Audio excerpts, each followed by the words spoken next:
Praise the Lord. Mark எழுதின சுவிசேஷம் 4ஆம் அதிகாரம். அவர் மறுபடியும் கடலோரத்திலே போதகம் பண்ண தொடங்கினார். திரளான ஜனங்கள் அவரிடத்தில் கூடி வந்தபடியால் அவர் கடலிலே நின்ற ஒரு படவில் ஏறி உட்கார்ந்தார். ஜனங்கள் எல்லாரும் கடற்கரையில் நின்றார்கள். அவர் அநேக விசேஷங்களை உவமைகளாக அவர்களுக்கு போதித்தார். போதிக்கிற பொழுது அவர்களுக்கு சொன்னது, கேளுங்கள், விதைக்கிறவன் ஒருவன் விதைக்க புறப்பட்டான். அவன் விதைக்கையில் சில விதை வழி அருகே விழுந்தது. ஆகாயத்து பறவைகள் வந்து அதை பட்சித்து போட்டது. சில விதை அதிக மண்ணில்லாத கற்பாறை நிலத்தில் விழுந்தது. அதற்கு ஆழமான மண் இல்லாததினாலே சீக்கிரத்தில் முளைத்தது. வெயில் ஏறின போதோ தீந்து போய் வேரில்லாமையால் உலர்ந்து போயிற்று. சில விதை முள்ளுள்ள இடங்களில் விழுந்தது. முள் வளர்ந்து அது பலன் கொடாதபடி அதை நெருக்கி போட்டது. சில விதை நல்ல நிலத்தில் விழுந்து ஓங்கி வளருகிற பயிராகி ஒன்று 30, ஒன்று 60, ஒன்று 100 பலன் தந்தது. கேட்கிறதற்கு காதுள்ளவன் கேட்க கடவன் என்று அவர்களுக்கு சொன்னார்.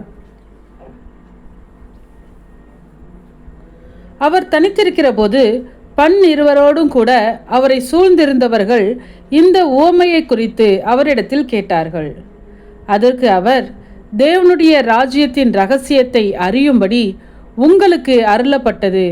புறம்பே இருக்கிறவர்களுக்கோ இவைகளெல்லாம் உவமைகளாக சொல்லப்படுகிறது. அவர்கள் குணப்படாதபடிக்கும் பாவங்கள் அவர்களுக்கு மன்னிக்கப்படாதபடிக்கும் அவர்கள் கண்டும் காணாதவர்களாகவும் கேட்டும் உணராதவர்களாகவும் இருக்கும்படி இப்படி சொல்லப்படுகிறது என்றார். பின்பு அவர் அவர்களை நோக்கி, இந்த உவமையை நீங்கள் அறியவில்லையா?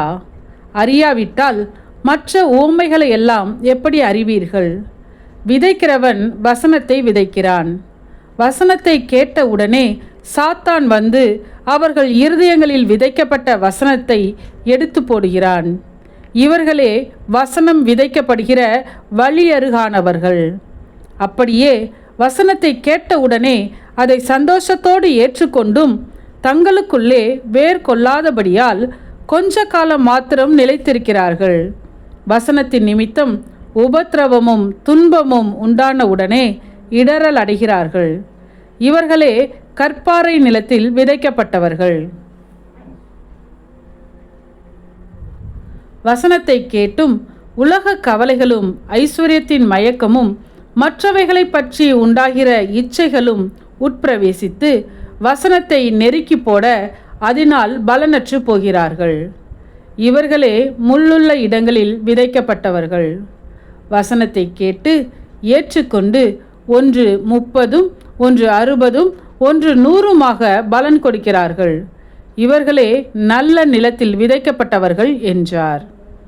பின்னும் அவர் அவர்களை நோக்கி, விளக்கை தண்டின் மேல் வைக்கிறதற்கே அன்றி மரக்காலின் கீழாகிலும் கட்டிலின் கீழாகிலும் வைக்கிறதற்கு கொண்டு வருவார்களா? வெளியரங்கமாகாத அந்தரங்கமும் இல்லை, வெளிக்கு வராத மறைபொருளும் இல்லை. கேட்கிறதற்கு ஒருவன் காதுள்ளவனாய் இருந்தால் கேட்க கடவன் என்றார். பின்னும் அவர் அவர்களை நோக்கி, நீங்கள் கேட்கிறதை கவனியுங்கள். எந்த அளவினால் அளக்கிறீர்களோ அந்த அளவினால் உங்களுக்கும் அளக்கப்படும். கேட்கிற உங்களுக்கு அதிகம் கொடுக்கப்படும். உள்ளவன் எவனோ அவனுக்கு கொடுக்கப்படும். இல்லாதவன் எவனோ அவனிடத்தில் உள்ளதும் எடுத்துக்கொள்ளப்படும் என்றார். பின்னும் அவர் அவர்களை நோக்கி, தேவனுடைய ராஜ்யமானது ஒரு மனுஷன் நிலத்தில் விதையை விதைத்து இரவில் தூங்கி பகலில் விழித்திருக்க அவனுக்கு தெரியாத விதமாய் விதை முளைத்து பயிராகிறதற்கு ஒப்பாயிருக்கிறது. எப்படியென்றால், நிலமானது முன்பு முளையையும் பின்பு கதிரையும் கதிரிலே நிறைந்த தானியத்தையும் பலனாக தானாய் கொடுக்கும். பயிர் விளைந்து அறுப்பு காலம் வந்தவுடனே அறுக்கிறதற்கு ஆட்களை அனுப்புகிறான் என்றார். பின்னும் அவர் அவர்களை நோக்கி, தேவனுடைய ராஜ்யத்தை எதற்கு ஒப்பிடுவோம்? அல்லது எந்த உவமையினாலே அதை திருஷ்டாந்தப்படுத்துவோம்? அது ஒரு கடுகு விதைக்கு ஒப்பாயிருக்கிறது.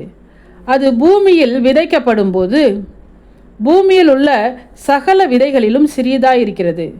விதைக்கப்பட்ட பின்போ அது வளர்ந்து சகல பூண்டுகளிலும் பெரிதாகி ஆகாயத்து பறவைகள் அதனுடைய நிழலின் கீழ் வந்தடையத்தக்க பெரிய கிளைகளை விடும் என்றார். அவர்கள் கேட்டறியும் திராணிக்கு தக்கதாக அவர் இப்படிப்பட்ட அநேக உவமைகளினாலே அவர்களுக்கு வசனத்தை சொன்னார். உவமைகளினாலே அன்றி அவர்களுக்கு ஒன்றும் சொல்லவில்லை. அவர் தம்முடைய சீஷரோடே தனித்திருக்கும் போது அவர்களுக்கு எல்லாவற்றையும் விவரித்து சொன்னார். அன்று சாயங்காலத்தில் அவர் அவர்களை நோக்கி, அக்கரைக்கு போவோம் வாருங்கள் என்றார்.